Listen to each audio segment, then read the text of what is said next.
Assalamualaikum warahmatullahi wabarakatuh. Selamat siang, salam sejahtera untuk kita semua. Om Swastiastu untuk yang beragama Hindu, namo Buddhaya, salam kebajikan. Alhamdulillahirrahmanirrahim. Wassalatu wassalamu ala asrofil anbiya'i wal mursalin wa ala alihi wa sahbihi ajma'in. Asyhadu an la ilaha illallah, asyhadu anna Muhammadan abduhu wa rasuluhu la nabiyya ba'da. Puji syukur kepada Allah Subhanahu wa taala, Tuhan yang Maha Kuasa. Teman-teman semua, kita masih diberikan nikmat oleh Allah, diberikan keberkahan oleh Allah, Tuhan yang Maha Kuasa, sehingga kita masih bisa diberikan kesempatan untuk menyimak materi perkuliahan Pancasila kita yang ke-10. Jadi ini pertemuan ke-10, dan pada kesempatan pertemuan kali ini kita akan membahas Pancasila sebagai sistem etika. Di pertemuan sebelumnya kita sudah membahas tentang Pancasila sebagai sistem filsafat, artinya kebenaran dari sila-sila Pancasila sudah kita bahas, dari mulai kausa materialis, kausa formalis, ada empat kausa itu. Terus kemudian juga sudah kita bahas tentang masalah kajian ontologi, epistemologi, aksiologi dari Pancasila yang membuktikan dari kebenaran sila-sila Pancasila untuk diterapkan sebagai ideologi negara. Nah, pada kesempatan hari ini kita akan membahas tentang Pancasila sebagai sistem etika. Ini berkaitan dengan bagaimana implementasi dari Pancasila dalam etika kita kehidupan sehari-hari. Khususnya karena kita di bangku perkuliahan yang kita kuliah berdasarkan bidang keilmuan, yang kelak kita juga akan menjalankan profesi atas bidang keilmuan tersebut. Nah, profesi yang kita jalankan ini perlu dikuatkan dengan kajian etika berpancasila, karena kita melaksanakan profesi itu di sebuah negara yang menggunakan ideologi Pancasila. Artinya ketika profesi itu dijalankan sesuai dengan kaidah etika berpancasila, maka diharapkan atau seyogyanya kita memang mendukung ideologi, kita melaksanakan, mengimplementasikan dari sila-sila Pancasila itu berdasarkan profesi kita masing-masing, dan itu bagian dari bela negara. Nih, mahasiswa sekalian, berkaitan dengan Pancasila sebagai sistem etika, mungkin kita masih bingung sampai di bangku perkuliahan pun, mungkin kita masih bingung apa bedanya etika, nilai, norma, karakter. Nah, itu karena penjelasan atau definisinya itu hampir mirip-mirip gitu ya. Nah, ini yang perlu kita pahamkan dulu, apa yang berkaitan dengan etika itu. Nah, ini yang sering kita kenal, nilai, norma, moral, karakter. Nah, ini kalau kita berbicara masalah nilai, kita dudukan dulu posisi etika itu di mana, gitu ya. Kalau kita berbicara masalah nilai, maka kita akan berbicara tentang baik atau buruk, isi atau volume, makna, harga, atau pesan yang terkandung. Ini. Misalnya nilai, kita berbicara masalah mencuri. Mencuri itu nilai buruk, gitu loh, karena dia merugikan orang lain. Ini. Isi volume, nilainya berapa? Gitu. Nilainya berapa? Ketika sebuah kemasan isinya 2 liter, maka nilainya ya 2 liter dalam isi kemasan itu. Uang itu memiliki nilai. Nilai itu mencerminkan isi, harga, gitu. Nah, itu nilai. Ini. Jadi kamu menilai orang, kamu memberikan justifikasi orang itu ganteng atau cantik, itu nilai yang kamu berikan. Itu nilai. Nah, dia tidak nilai itu tidak memberikan konsekuensi sanksi secara langsung. Gitu. Kemudian kamu beli minyak goreng harganya 14.000 atau sekarang naik jadi 20.000 atau berapa itu. Nah, itu nilai. Nilai yang harus kamu berikan untuk mendapatkan 2 liter minyak goreng misalnya. Itu nilai. ketika nilai itu diberikan, diatur, disepakati, uh, kemudian atau akan beri sanksi, maka itu menjadi norma. Itu menjadi norma. Norma kesusilaan, norma sopan santun, norma hukum. Nah itu kesusilaan itu, norma susila itu melakukan norma sopan santun, misalnya menghormati orang yang lebih tua, gitu ya. Kalau kita tidak menghormati maka ditegur. Nah teguran itu sanksi. Itu aturan. Walaupun aturan itu tidak tertulis, gitu ya. Itu ada norma. Norma hukum. Nah ini yang jelas sanksinya, gitu loh. Kamu melanggar aturan lalu lintas, maka itu kamu melanggar norma hukum di situ. Ini ya, ketika nilai diberikan sanksi, maka itu menjadi norma. Kamu ibaratnya begini, saya bedakan antara nilai dan norma ini. Kamu berkendara di jalan raya, kamu ngebut melewati batas kecepatan yang sudah ditetapkan jalan raya. Nah, menyalip kendaraan dari sebelah kiri yang seharusnya sebelah kanan. Ya. Itu secara nilai buruk. Ya, secara nilai. Ya. Tidak bersanksi, tapi dinilai buruk. Gitu. Tapi kemudian nilai buruk yang diberikan ketika kemudian ditetapkan melalui sebuah aturan dan diberikan sanksi, maka itu menjadi norma. Nah, itu ditilang sanksinya kan gitu. Itu berarti kamu sudah melanggar nilai norma hukum, gitu loh. Dari yang semula dinilai buruk, kemudian karena nilai buruk ini diberikan sanksi, maka itu menjadi norma. Gitu. Norma kesusilaan, norma susila misalnya, kamu berpakaian tidak senonoh, itu misalnya. Itu berkaitan dengan norma kesusilaan. Sanksinya bisa berupa cibiran, pengucilan di masyarakat dan segala macamnya. Ini. Nah, setelah nilai, norma tingkatan yang lebih tinggi lagi setelah itu adalah moral. Etika, ada etika di situ. Moral atau etika atau akhlak lah bahasanya gitu. Nah, ketika sekelompok aturan itu kemudian dibuat sebagai sistem pengetahuan dan kemudian menjadi ukuran untuk baik dan buruk, maka itu kemudian menjadi etika. Jadi ketika aturan yang memiliki sanksi tadi kemudian ditetapkan melalui sebuah sistem pengetahuan dan kemudian menjadi ukuran, itu etika. Dia sudah menjadi ukuran, sudah menjadi standarisasi. Ya, ini sudah standarisasi. Etika ketika di jalan raya seperti yang saya contohkan tadi, kalau berkendara batas maksimalnya 60 sampai 100, maka 100 km per jam, maka itu yang harus kita laksanakan. Itu standarisasinya. Ketika melampaui itu sudah distandarkan. Ketika melampaui itu, maka itu sudah tidak beretika di jalan raya. Ini. Jadi tingkatannya norma ketika sudah norma yang memiliki sanksi kemudian distandarisasikan untuk menentukan ukuran baik dan buruk, maka itu menjadi etika, jadi akhlak moral. Gitu. Ya. Tingkatan di atasnya lagi itu ada namanya karakter. Itu sudah mencerminkan kualitas mental, moral, watak dan tabiat. Karakter ini begini. Kalau di tingkatan nilai, norma dan etika, orang itu melaksanakan nilai, melaksanakan norma dengan benar, kemudian beretika, itu masih ada rasa melaksanakannya karena takut sanksi. Gitu. Di tiga tingkatan ini, nilai, norma, moral atau etika. Tapi ketika karakter itu sudah mencerminkan sebuah kualitas di mana orang itu beretika, orang itu menjalankan norma dengan baik, orang itu memiliki nilai yang baik, mempunyai kebiasaan yang baik, ya, melakukan perbuatan-perbuatan yang baik, ya, tapi tidak takut sanksi, sudah tidak takut karena dia menjalankan itu sudah menjadi bagian dari watak atau tabiat. Ini itu sudah menjadi karakter. Ya.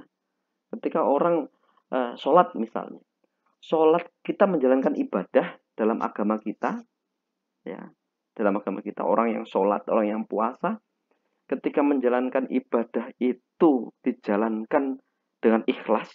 Ikhlas itu dalam konteks kita beribadah itu bukan berarti karena pengen surga, juga bukan karena takut neraka,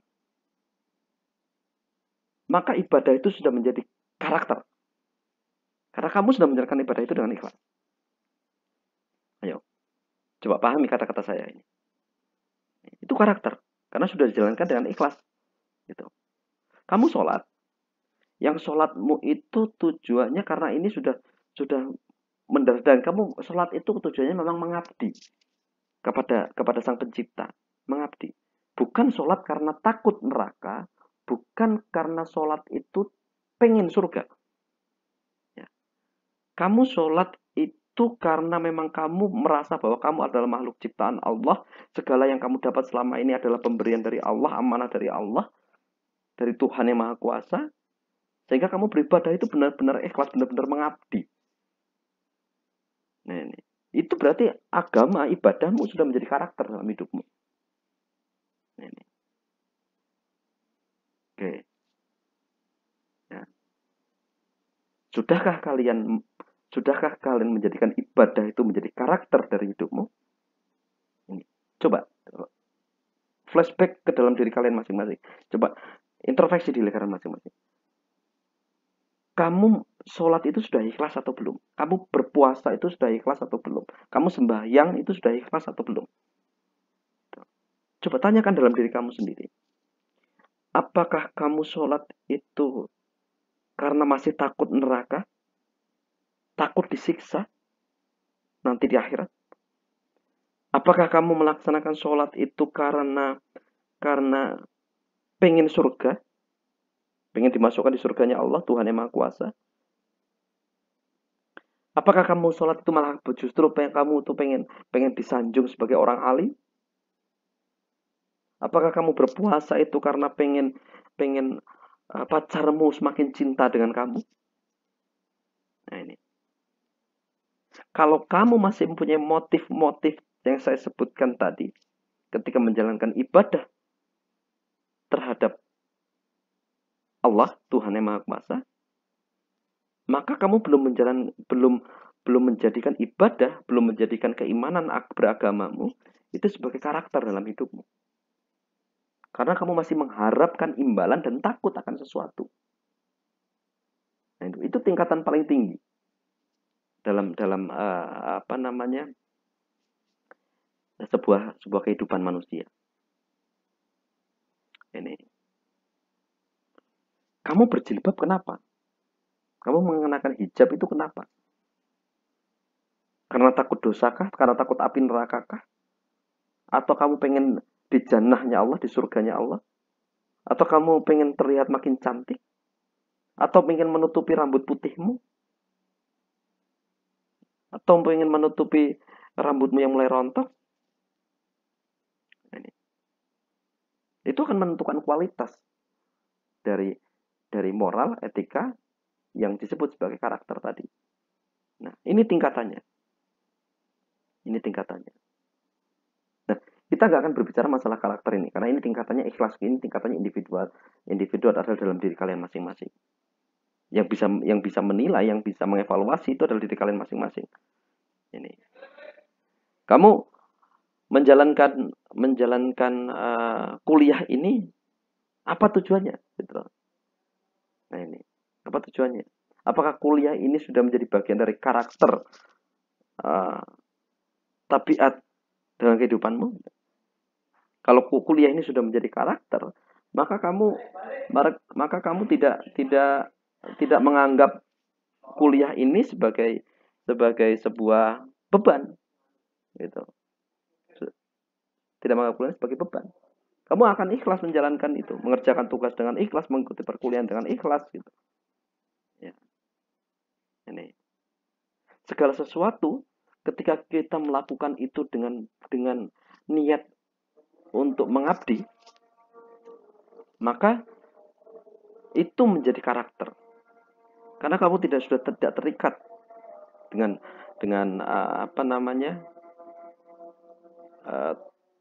tidak terikat dengan ketakutan atau imbalan. Nah ini. Dan kita akan berbicara di ranah ini, di ranah moral, etika atau akhlak. Itu. Di mana di sini ada seperangkat pengetahuan untuk menjadi ukuran baik dan buruk. Kita akan berbicara di ranah sini saja.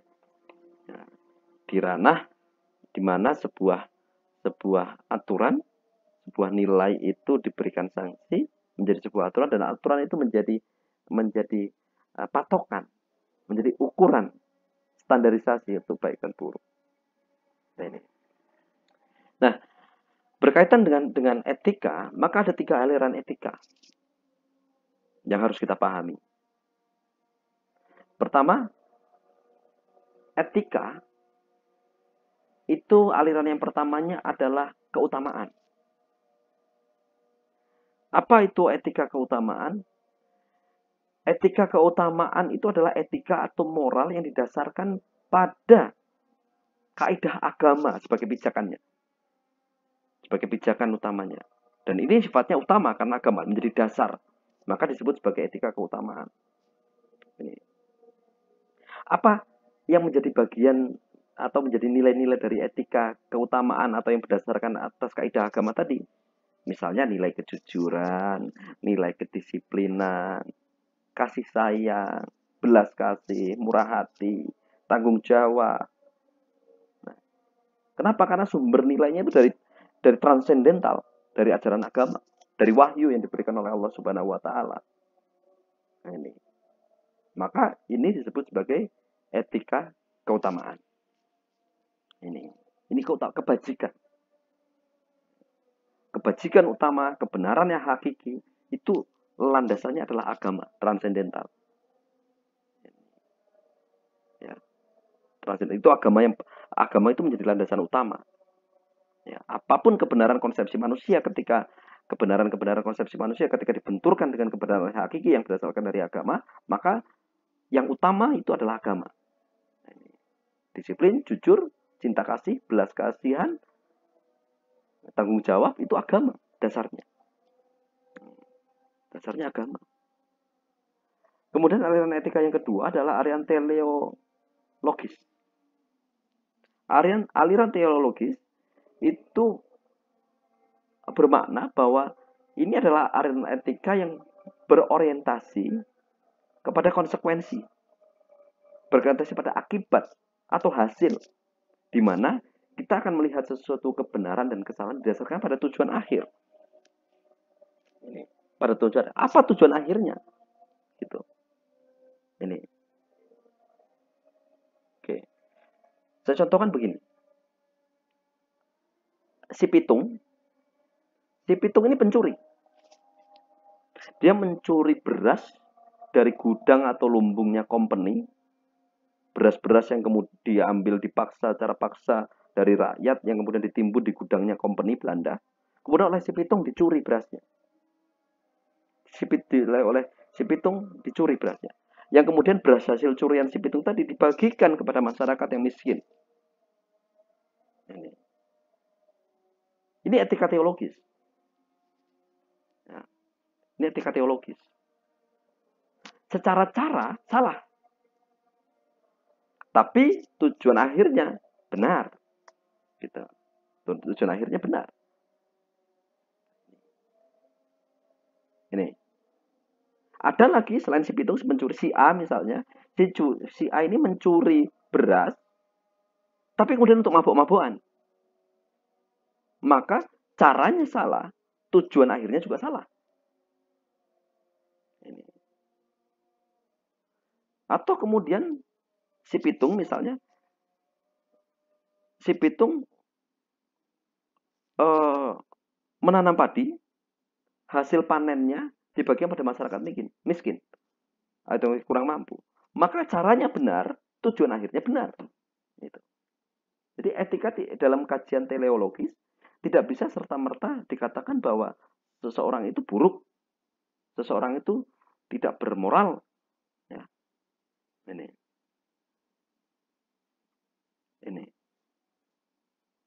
Ini ada cara dan tujuan akhir yang dipertimbangkan untuk menilai seseorang itu beretika atau tidak.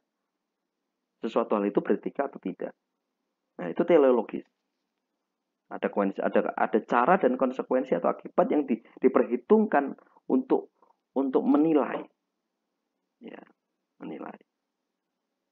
Ini. Si A, si B mencuri ayam.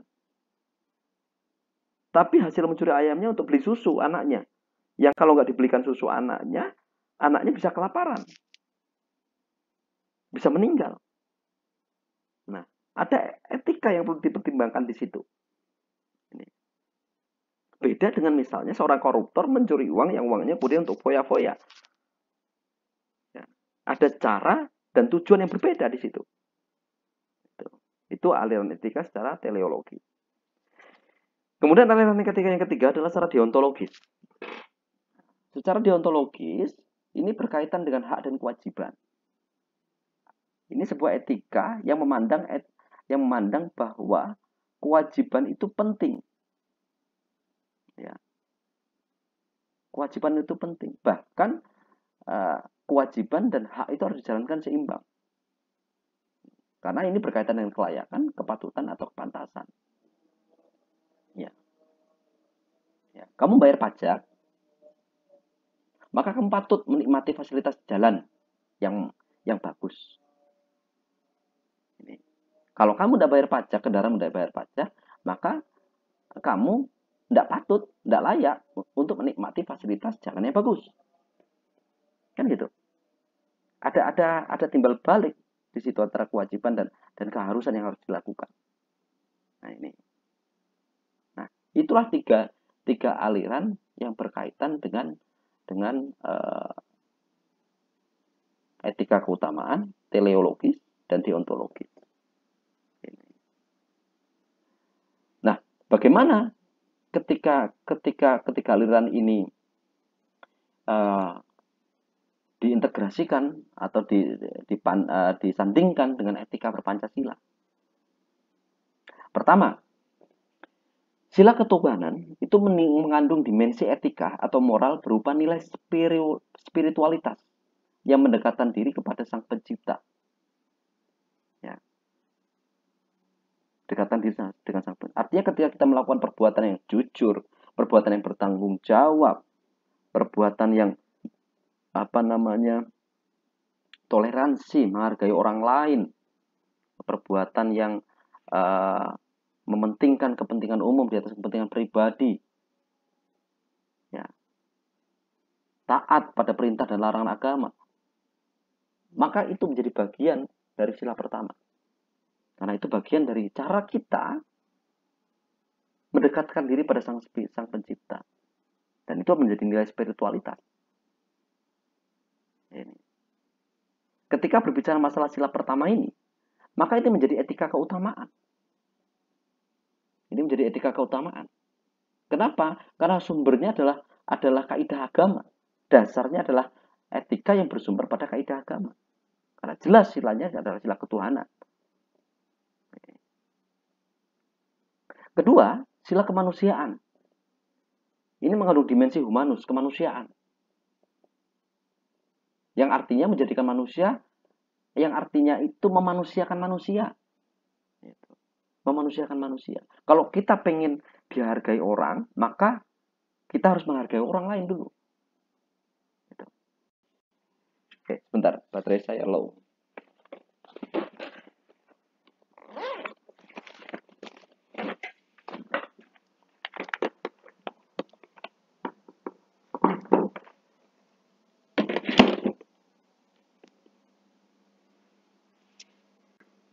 Oke, saya lanjutkan.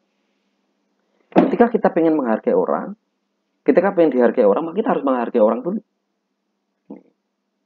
Ketika kita pengen dihormati, maka kita harus menghormati orang dulu.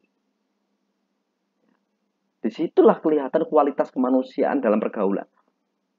Di mana kita tidak mendominasi, di mana kita tahu hak dan kewajiban kita, dan kita tahu hak dan kewajiban orang lain di situ. Ketika kita melaksanakan kewajiban, maka secara otomatis hak yang kita peroleh.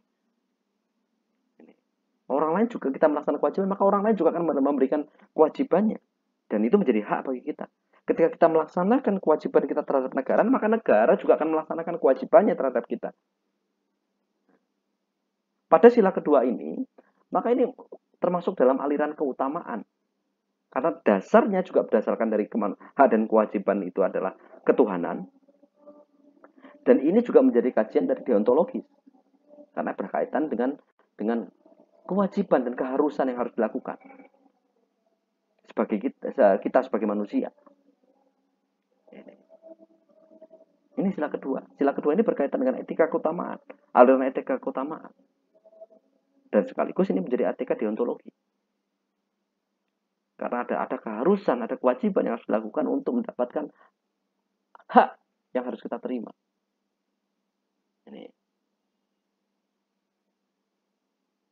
Ini sila kemanusiaan. Ada memanusiakan manusia. Itu kuncinya di sila kedua ini. Bagaimana kita menghargai. Bagaimana kita melihat bahwa orang lain itu juga punya hak. Dan kita juga punya hak. Seorang suami punya hak dari istrinya. Apa yang menjadi kewajiban istri, itulah hak suami. Apa yang menjadi kewajiban suami, itulah hak istri. Bagaimana ketika menyimbangkan keduanya, ya, itulah disebut sebagai manusiawi, memanusiakan manusia. Dan sumbernya ketika berbicara masalah hak, maka sumbernya dari Tuhan, dari Allah Subhanahu wa Ta'ala. Karena ketika hak dan kewajiban ini kan ujung-ujungnya larinya ke hak asasi manusia juga. Begitupun hubungan kita dengan pemerintah, dengan negara. Negara punya kewajiban, negara juga punya hak. Gitu. Apa yang menjadi kewajiban kita sebagai warga negara, itulah hak negara. Apa yang menjadi kewajiban negara, itulah hak kita. Gitu. Membayar pajak, itu hak negara. Hak negara supaya kita membayar pajak. Uang yang kita bayarkan pajak itu hak negara. Maka negara akan memberikan kewajibannya, memberikan infrastruktur yang bagus dari pajak yang kita berikan. Dan infrastruktur yang bagus itu menjadi hak kita. Apa yang jadi kewajiban negara menjadi hak kita sebagai warga negara. Ini maksud sekalian. Ketiga, sila persatuan mengandung dimensi solidaritas, kebersamaan, dan cinta tanah air. Ya. Di situ ada nilai ketuhanan juga. Nilai ketuhanan tidak akan pernah bisa lepas dari setiap sila ini. Ada nilai ketuhanan di mana kita bersatu, berkebersamaan. Bagaimana kita cinta pada negara, hubul watan minal iman. Menjadi bagian dari cinta terhadap agama. Kebersamaan, mewujudkan persatuan, sebagaimana Al-Hujurat ayat 10. Bahwa kita ini mau saudara. Al-Hujurat ayat 10 menyatakan setiap muslim adalah saudara.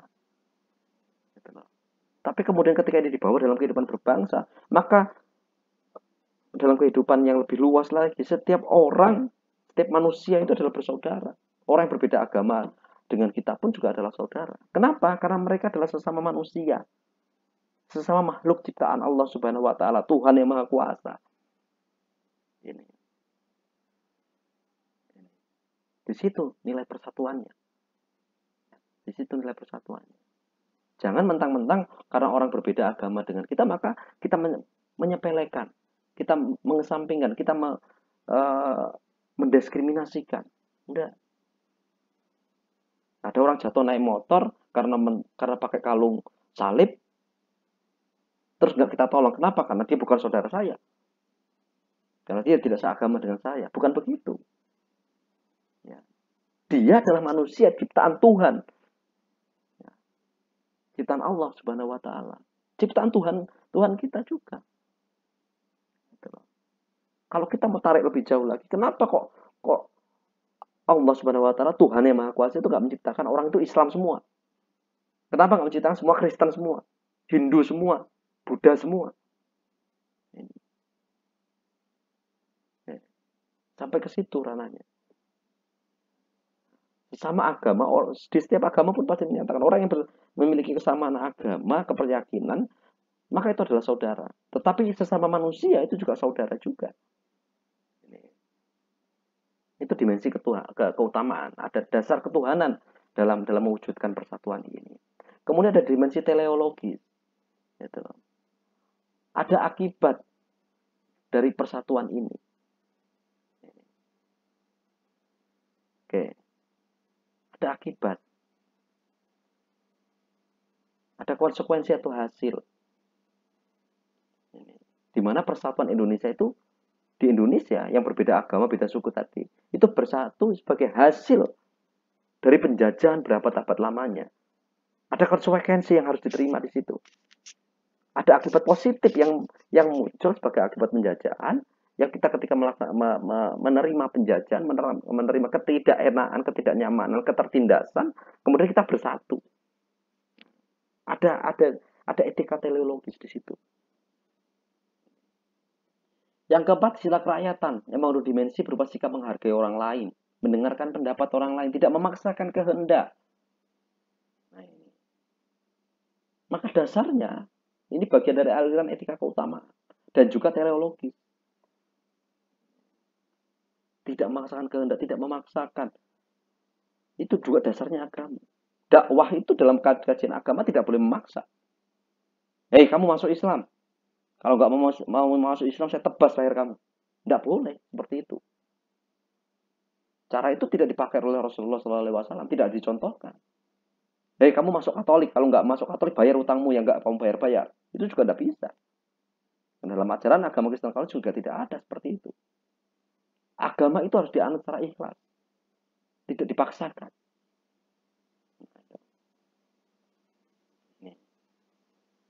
Dan ini menjadi juga aliran teleologis. Ada konsekuensi, ada akibat. Yang ada hasil. Ya, dari sebuah kebenaran itu tadi. Ketika kita menjalankan bagaimana cara bermusyawarah, cara berkerakyatan yang baik, maka hasilnya adalah mufakat. Cara yang baik akan dengan tujuan yang baik akan menghasilkan sesuatu yang baik. Ini teleologi. Yang kelima, ini sila keadilan, mengandung dimensi nilai, mau peduli atas nasib orang lain, bersedia membantu kesulitan orang lain, menunjukkan, mewujudkan keadilan sosial intinya. Ini mencakup 3 etika sekaligus, karena ini menjadi tujuan dari 4 sila yang lain. Etika keutamaan berdasarkan ketuhanan, tolong menolong, itu kan bagian dari ajaran Tuhan, ajaran Allah Subhanahu wa taala. Juga menjadi bagian dari teleologis. Ya, sesuatu yang dilakukan dengan cara yang baik, ya. Maka tujuannya baik, maka hasilnya juga baik. Juga sekaligus menjadi etika deontologi. Ada hak dan kewajiban. Di balik harta yang kita miliki ada hak orang lain. Tuh. Ini. Maka ini kajian aliran etika yang menjiwai etika berpancasila. Nah, kemudian kenapa sih Pancasila itu perlu dibelajarkan? Apa urgensinya belajar Pancasila sebagai sistem etika ini? Pertama, ini banyaknya kasus korupsi. Banyaknya kasus korupsi ini cukup merugikan negara. Benar kata Soekarno, perang melawan bangsa lain itu lebih mudah dibandingkan perang melawan bangsa sendiri. Dan korupsi ini adalah pelakunya bangsa kita sendiri, orang kita sendiri, orang Indonesia sendiri. Lebih susah numpasnya daripada numpas penjajah. Korupsi itu merugikan. Nah, korupsi itu mengambil hak orang lain. Merugikan negara. Apa yang seharusnya diberikan pada orang yang berhak, apa yang seharusnya dinikmati oleh orang yang berhak, tapi dinikmati secara pribadi. Apa yang harusnya dinikmati secara umum, tapi dinikmati secara pribadi. Curang, kolusi, nepotisme, satu paket itu. Zolim. Kedua, masih terjadi aksi terorisme yang mengatasnamakan agama, sehingga merusak semangat toleransi dan kehidupan antar umat beragama. Kita berdiri sebagai sebuah bangsa karena ikatan senasib penanggungan. Tapi kemudian setelah kita merdeka, ya, ikatan itu pengen dirusak dengan aksi-aksi seperti ini. Mereka yang pengen memisahkan diri dari NKRI, kemudian melaksanakan aksi terorisme. Bangsa kita berlandaskan atas keberagaman yang dipayungi oleh Pancasila. Tapi kemudian setelah merdeka pengen uh, satu golongan, satu agama, satu ini yang dijadikan pedoman. Hal ini kan tidak sesuai dengan sebagaimana para founding fathers kita mendeklarasikan bangsa ini. Dan ini sangat merugikan kita sebagai bangsa yang plural. Hakikatnya Indonesia menjadi rumah yang aman bagi keberagaman. Bukan berarti kemudian satu kelompok, satu golongan ingin berkuasa. Ibaratnya susah senangnya dulu ketika penjajahan dirasakan bareng-bareng, maka ketika merdeka pun harus dinikmati bareng-bareng. Ketika pacaran susah kehujanan bareng-bareng, makan sepiring berdua dan segala macam. Maka ketika sudah menikmati kesuksesan, maka juga harus dinikmati bareng-bareng.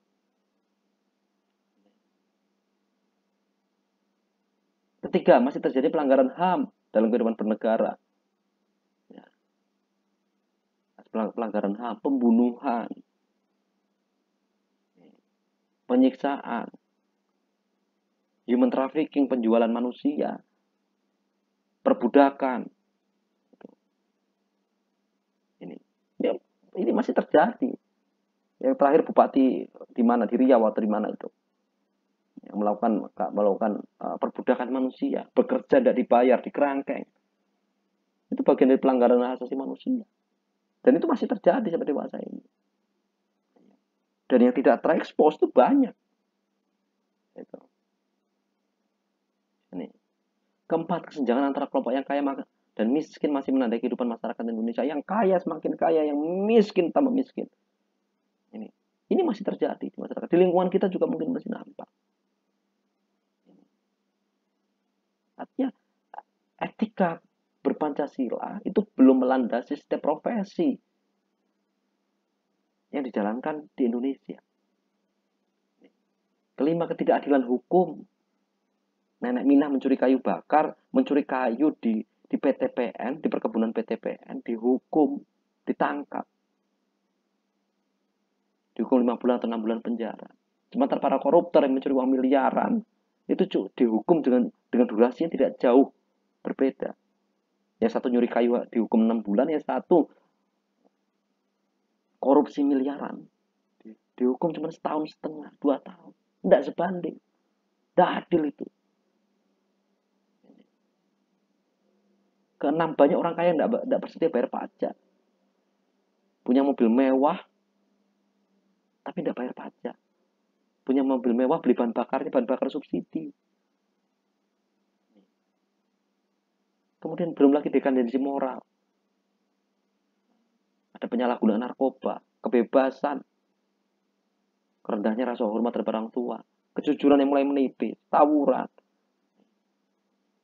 Itu membuktikan kenapa Pancasila masih penting, etika berpancasila masih penting untuk dibelajarkan pada generasi kita, pada generasi penerus bangsa. Ya. Lalu bagaimana dengan profesi seorang bidan? Ya. Bagaimana etika berpancasila kalian ketika menjalankan profesi sebagai bidan? Nah, untuk menjawab pertanyaan saya itu, maka kerjakan tugas ini. Bagaimana profesi bidan yang beretika Pancasila? Pertanyaan ini bisa dijawab ketika kamu menjawab ini. Pertama, apa yang terjadi jika profesi bidan tidak berpedoman pada etika Pancasila? Apa yang terjadi?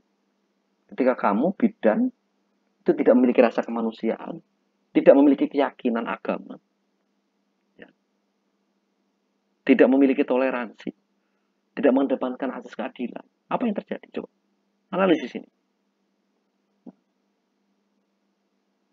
Terus selanjutnya, bagaimana cara bidan mengamalkan Pancasila dalam menjalankan profesinya? Untuk menjawab nomor 2 ini silakan lihat halaman 188 di buku pendidikan Pancasila dari Kemenristek yang saya share. Jawab 2 pertanyaan ini. Dikerjakan tulis tangan pada kertas folio bergaris, kemudian difoto atau di-scan pakai menggunakan SEM scanner. Hasil scanannya kemudian dikirimkan ke Google Classroom kita, upload di menu pertemuan ke-10. Dikumpulkan paling lambat 20 Maret 2022, hari Minggu besok, pukul 23.59. Oke. Baik, mahasiswa sekalian, ini penjelasan saya berkaitan dengan Pancasila sebagai sistem etika. Semoga bermanfaat. Jangan lupa dikumpul tugasnya. Saya akhiri untuk pertemuan hari ini. Billahi taufiq wal hidayah. Allahumma ihdinas siratal mustaqim. Assalamualaikum warahmatullahi wabarakatuh. Selamat siang. Salam sejahtera untuk kita semua.